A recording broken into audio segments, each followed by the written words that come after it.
ఓం శ్రీ సాయిరామ్. తల్లి, తండ్రి, గురువు, దైవము సమస్తము అయిన భగవాన్ శ్రీ శ్రీ శ్రీ సత్యసాయి బాబా వారి దివ్య చరణారవిందములకు నమస్సుమాంజలు సమర్పిస్తూ అందరికీ సాయిరామ్. షిరిడీ నుండి పుట్టపర్తి డాక్టర్ ఆర్టి కాకడే గారు రచించిన పుస్తక పఠనం అండి. తరువాయి భాగం 39వ ప్రకరణం. ఆ మరునాడు అంటే 20వ తేదీన సమితి సభ్యుల అఖిల భారత సమావేశం ఆరంభమైంది. ఆ సమావేశాలకి బాబా వెళ్ళినప్పుడు మా అందరికీ స్వామి దర్శన ప్రాప్తి అయ్యేది.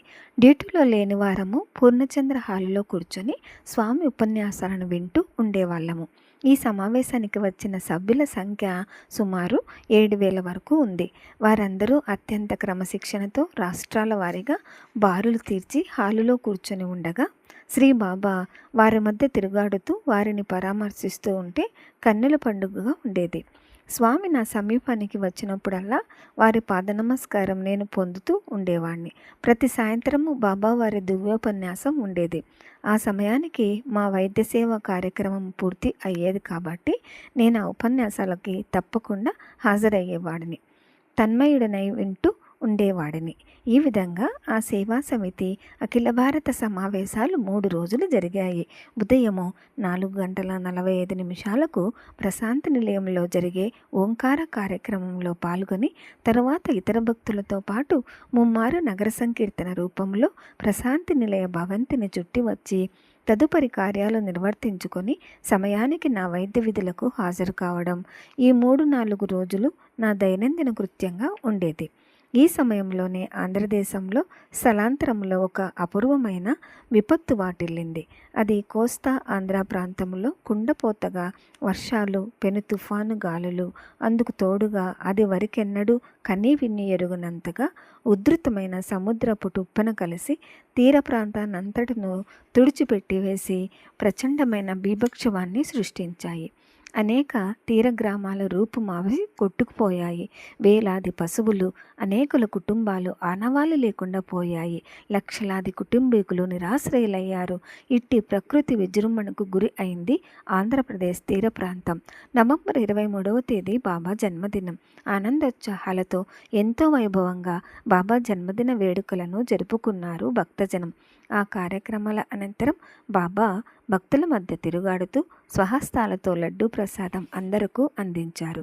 బాహ్యంగా ఈ ఉత్సవంలో పాల్గొంటూ ఉన్నట్టు కనిపించిన బాబా అంతరంగంలో మాత్రం అశాంతితో ఉన్నారని మాత్రం చూపరులకందరకు ప్రస్ఫుటంగా విదితం అవుతోంది. ఆ ఉత్సవానంతరం స్వామి ఇచ్చిన ఉపన్యాసంలో ఈ విధంగా సెలవిచ్చారు. వారు మాట్లాడినంతసేపు వారి నిత్య మందస్మిత వదనం గంభీర ముద్ర దాల్చింది. వాక్కు ఆర్ధమైంది. ఈనాడు మీరందరూ అమిత ఆనందోత్సాహాలతో నా జన్మదిన వేడుకలను జరుపుకున్నారు. ప్రతి సంవత్సరం కూడా జరుపుకుంటున్నారు. చాలా ధనం వ్యయం చేస్తున్నారు. నేను ఎప్పుడూ వద్దనలేదు, కాదనలేదు. ఇది మీ సంతోషం కొద్దీ జరుపుకుంటున్నారు. మీ తృప్తి కొరకు జరుపుకుంటున్నారు. ఎప్పుడు నేను మీ నుండి నా పుట్టినరోజు కానుకగా ఏమీ కోరలేదు. ఇప్పుడు కోరుతున్నాను. మీరు వినే ఉంటారు, పేపర్లలో చదివి కూడా ఉంటారు. మన కోస్తా ప్రాంతంలో సంభవించిన ప్రకృతి వైపరీత్యం. ఆ ప్రాంతం అంతా ఒక భయానక రుద్రభూమిలా తయారైంది. పెను తుఫాను కారణంగా, సముద్రపు టుప్పన కారణంగా లక్షల మంది నిరాశ్రయులయ్యారు. చాలామంది మరణించారు. పశువులు చాలా చనిపోయాయి. వారి సహాయార్థం పునరావాస కార్యక్రమాల నిమిత్తం మీరంతా యథోచితంగా సేవ రూపంలోనూ ధన సహాయ రూపంలోనూ ఆర్తులకు సహాయపడాలని నా కోరిక. అదే నేను మీ నుండి అర్థించే ప్రేమ కానుక, మీరివ్వగల భక్తి కానుక అని ముగించారు. స్వామి ఇంత ఆర్ధంగా అర్థించిన కోరికకు తక్షణ స్పందన అనూహ్యం. స్వామి ఆ సాయంత్రం తిరిగి సమావేశ స్థలం చేరుకునేసరికి అచ్చట చేరిన జనసందోహం యొక్క తక్షణ స్వేచ్ఛా విరాళము కొన్ని లక్షలు దాటింది. భక్తకోటి యొక్క మానవతా దృక్పథాన్ని, స్వామి ఎడల వారికి గల భక్తి తత్పరతకు ఇంతకన్నా నిదర్శనము ఇంకా ఏమి కావాలి? పుట్టినరోజు ఉత్సవాన్ని పూర్తయిన తర్వాత ఆ మరునాడు నేను హైదరాబాదు తిరుగు ప్రయాణానికై సిద్ధమై నా పెట్టె పడక చుట్టూ సర్దుకుంటూ ఉండగా స్వామి వద్ద నుండి నాకు ప్రశాంతి నిలయానికి రావాల్సిందిగా ఆదేశం. ఆ సమయంలో స్వామి ప్రత్యేకంగా నన్ను ప్రశాంతి నిలయానికి రావాల్సిందిగా ఎందుకు కబురు పంపారో నాకు అర్థం కాలేదు. త్వరగా ప్రశాంతి నిలయ వరండా చేరుకొని స్వామి రాకకై ఎదురు చూస్తూ కూర్చున్నాను. నాతో పాటు ఇంకా చాలామంది పెద్దలు అక్కడ ఆసీనులై ఉన్నారు. కొద్దిసేపటికి స్వామి వచ్చి అక్కడ కూర్చున్న వారిలో సుమారు 20 మందిని తమతో తమ అభ్యంతర సమావేశ గదిలోనికి రమ్మని ఆహ్వానించారు. వారిలో నేను, ఇంకొక 5-6 మహిళలు కూడా ఉన్నారు. బాబాతో వారి అభ్యంతర మందిరంలో సన్నిహితంగా కూర్చోవడం అదే మొదటిసారి. అది ఒక మహదవకాశంగా భావించి నా అదృష్టానికి నేనే ఆశ్చర్యపడుతూ ఉండగా బాబా ప్రథమంగా నన్నే ఉద్దేశించి నీ పేరేమిటి అని అడిగారు. వారు ప్రశ్నించింది తెలుగులో అయినా సందర్భానుసారంగా ఆ ప్రశ్నను అర్థం చేసుకొని నా పేరు చెప్పాను. ఇంతలో నాకు తెలుగు రాదని తెలిసిన శ్రీ వీడి ప్రసాదరావు గారు కలుగచేసుకొని నేను హైదరాబాదులో వైద్య వృత్తిని నిర్వర్తిస్తున్నానని మాజీ హైదరాబాద్ ముఖ్యమంత్రి డాక్టర్ బూర్గుల రామకృష్ణారావు గారి నివాస గృహం ప్రక్కనే నా నివాసమని చెప్పేలోగానే స్వామి ఆయనను వారించి, అవునవును నాకు తెలుసు, క్రిందటిసారి ఒక పూలమాల చేతిలో పుచ్చుకొని ప్రశాంతి నిలయ ఆవరణ గేటు వద్ద నిలబడిన డాక్టరువు నీవే కదూ. అప్పుడు నిన్ను నేను నా దగ్గరకు పిలిచి ఆ దండని వేయించుకున్నాను. తర్వాత విభూతిని సృష్టించి నువ్వు నా పాదాలకు నమస్కరిస్తూ ఉండగా ఆ విభూతిని కొంత నీ వీపుపై రాశాను.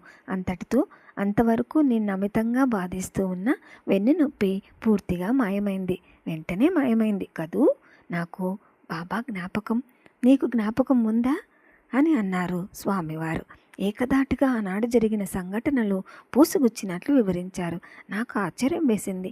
ఎంతటి జ్ఞాపకం, నా ఎందెంతటి కరుణ, నిర్వుణ్ణయ్యాను. ఆనందాబ్దిలో లోలాడాను. ఆ తర్వాత స్వామి కోస్తా ప్రాంతంలో జరిగిన ప్రకృతి బీభోత్సవాన్ని గురించి ముచ్చటించారు. ఆ తర్వాత స్వామి కోస్తా ప్రాంతంలో జరిగిన ప్రకృతి బీభోత్సవాన్ని గురించి ముచ్చటించారు.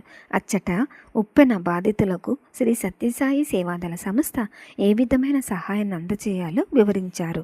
అక్కడి విధ్వంసకాండను కన్నులకు కట్టేలా వర్ణించి అచ్చటి బాధితులకు కావలసిన అత్యవసర తక్షణ సహాయాన్ని, దాన్ని అందజేయవలసిన విధానాలను నిశితంగా మాకందరకు వివరించి ఒక ప్రణాళిక అందించారు.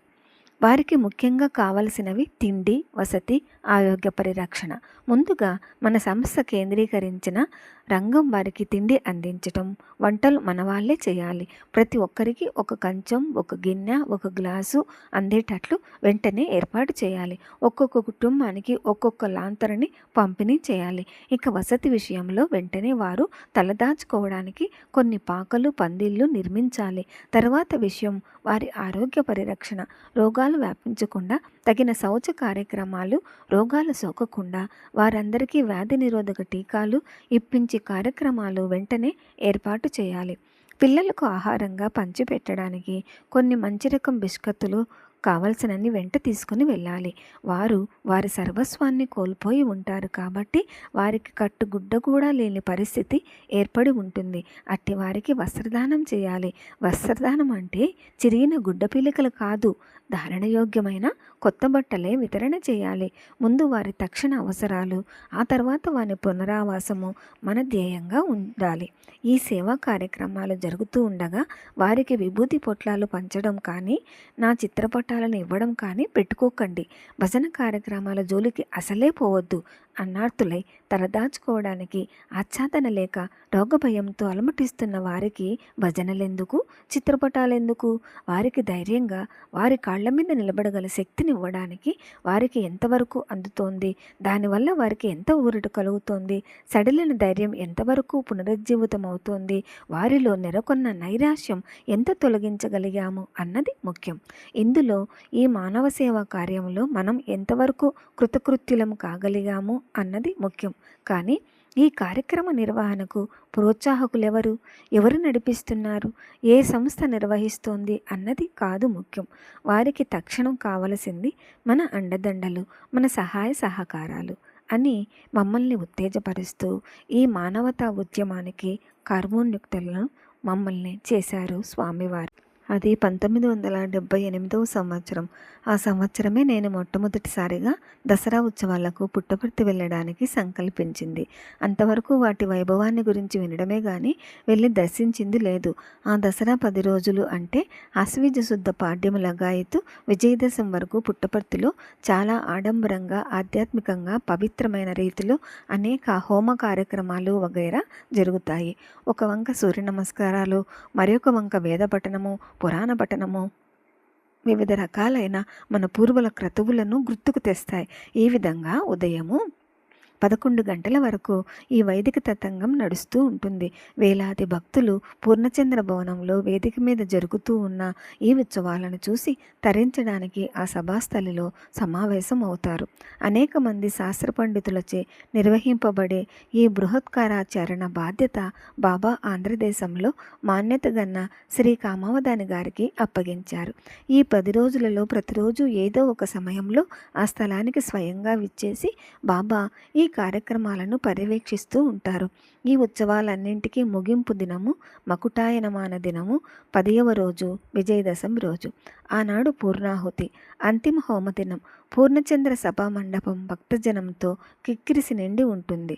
ఇసుక వేస్తే రాలనంత జనం సభా మండపం లోపల బయట కూడా. ఆనాడు యథాప్రకారం కార్యక్రమాలన్నీ జరుగుతూ ఉంటాయి.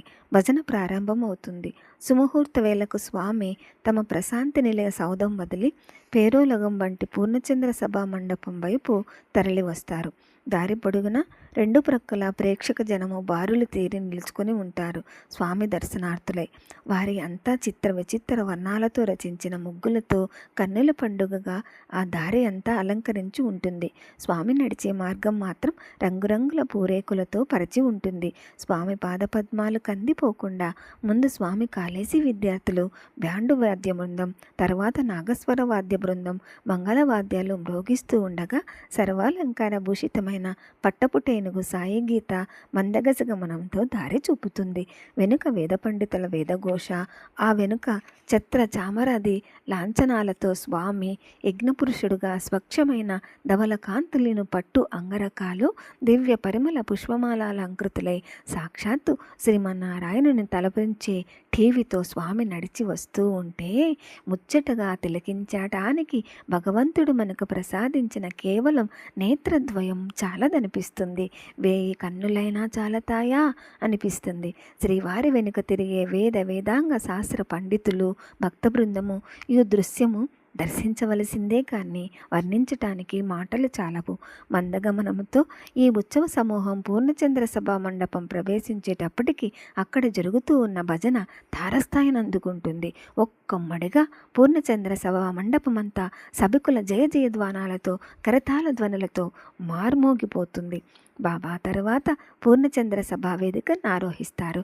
అక్కడే హోమాదులు ఈ 10 రోజులుగా జరుగుతూ ఉండేది. ఆ వేదికపై మధ్యనున్న ప్రధాన హోమకుండాన్ని సమీపించి ఋత్విక్కులు ఆజ్యహోమం మంత్రయుక్తంగా శాస్త్రోక్తంగా జరుపుతూ ఉన్న సమయంలో ఆ హోమకుండానికి అభిమునంగా నిలబడి స్వామి తన దక్షిణాస్తంతో హోమద్రవ్యాన్ని అగ్నిలో చిలకరించినట్లుగా చాలనం చేయగా వారి హస్తకమలం నుండి వెలువడిన హోమద్రవ్యం ఆజ్యం కాదు, సమిదలు కావు, మరేవి కావు, సాక్షాత్తు నవరత్నాలు. ఆ సమయంలో అగ్నిజ్వాలలు వెత్తున లేచి సాక్షాత్తు అగ్నిదేవుడే యతించి లేచి స్వామికి అభివాదం చేస్తున్నాడా అనే భ్రమను కలిగచేస్తాయి. ఆ క్షణంలో స్వామి యజ్ఞపురుషుడే కదా. అనంతరం యజ్ఞకార్యం సమాప్తమవుతుంది. ఆ సమయంలో స్వామి తమ సంకల్పమాత్రంచే దివ్యాక్షింతలను, పుష్పదళాలను, ఒక్కొక్కప్పుడు స్వర్ణమాలలను సృష్టించి ప్రధాన ఋత్విక్కులను సంభావించటం కూడా జరుగుతుంది. ఈ అద్భుత దృశ్యాలను కన్నులారా తిలకించి ధన్యులమయ్యామని భక్త కోటి ఆనందపరవశులవుతారు. అనంతరం స్వామి అంతర్హితులవుతారు. యజ్ఞ కార్యం ముగియగానే తరువాతి కార్యక్రమానికి ఏర్పాట్లు మొదలవుతాయి. ఆ స్థలమంతా కొంతవరకు శుభ్రపరిచి వెండితో చేసిన అభిషేక పీఠాన్ని వేదిక మధ్యగా సభికులందరూ కనబడే రీతిగా అమరుస్తారు. దానిమీద శ్రీ షిరిడీ సాయి విగ్రహాన్ని ప్రతిష్ఠిస్తారు. ఆ విగ్రహము రజత విగ్రహం, సుమారు 20 అంగుళాలు ఎత్తుగలిగి జీవం ముడ్డిపడుతూ ఉంటుంది. స్వామి ఆ దివ్యమూర్తికి తమ పూర్వావతార భౌతిక రూపానికి పంచామృతాలతో అభిషేకం చేస్తారు.